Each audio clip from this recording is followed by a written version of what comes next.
Hi, ഞാൻ Varun P Nair, founder and managing director of Infinium services private limited. Basically നമ്മുടെ ഇതിൻ്റെ ഒരു അഡ്വാൻറ്റേജ് എന്താണെന്ന് വെച്ചാൽ ഒരു ബിഗിനർ ലെവലിൽ അല്ലെങ്കിൽ ഫിനാൻഷ്യലി ഇൻഡിപെൻഡന്റ് അല്ലാത്ത ആൾക്കാർക്ക് പോലും ഇതിനകത്ത് ഇൻവെസ്റ്റ് ചെയ്യാവുന്ന ഒരു കാര്യം. ഞാൻ അതിൻ്റെ ഒരു ചെറിയൊരു എക്സാമ്പിൾ പറയാം. അതായത് എൻ്റെ ഒരു 2002 നമുക്കുണ്ടായിരുന്ന ഒരു ഇൻവെസ്റ്റർ എന്ന് പറഞ്ഞു കഴിഞ്ഞാൽ ആൾക്കൊരു ട്രാവലർ ഉണ്ടായിരുന്നു.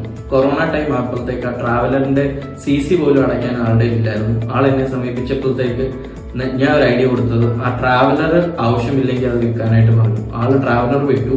14 ലക്ഷത്തിന്റെ അടുത്തെങ്ങാണ്ട് ആൾക്ക് പൈസ കിട്ടിയിട്ടുണ്ട്. അതിനുശേഷം 4 ലക്ഷം രൂപ അതിന്റെ പല ആവശ്യങ്ങൾക്കായിട്ട് ആൾ എടുത്തതിന് ശേഷം ബാക്കി 10 ലക്ഷം രൂപയാണ് എൻ്റെ അതിനകത്ത് ഇൻവെസ്റ്റ് ചെയ്തത്. ആൾക്ക് സുഖമായിട്ട് ഞാനൊരു 30,000 വെച്ച് ഞങ്ങളുടെ പല ഇൻവെസ്റ്റ്മെന്റ് പ്ലാൻസ് വെച്ച് മാസം പുള്ളിക്ക് സാലറി ആയിട്ട് ഞങ്ങൾക്ക് കൊടുക്കാനായിട്ട് സാധിക്കുന്നുണ്ട്. അതാണ് ഒരു one of the main success. പിന്നെ മെയിനായിട്ട് എടുത്തു പറയാവുന്ന ഒരു കാര്യം എന്ന് പറഞ്ഞു കഴിഞ്ഞാൽ നമ്മുടെ ഗോൾഡ് ലോണിന്റെ ഒരു സ്കീം. അതായത് നമുക്ക് ഹോം മേക്കേഴ്സ് എന്ന് പറയുന്ന ആൾക്കാർക്ക് പോലും ഇതിനകത്ത് ഇൻവെസ്റ്റ് ചെയ്യുന്നുണ്ട്.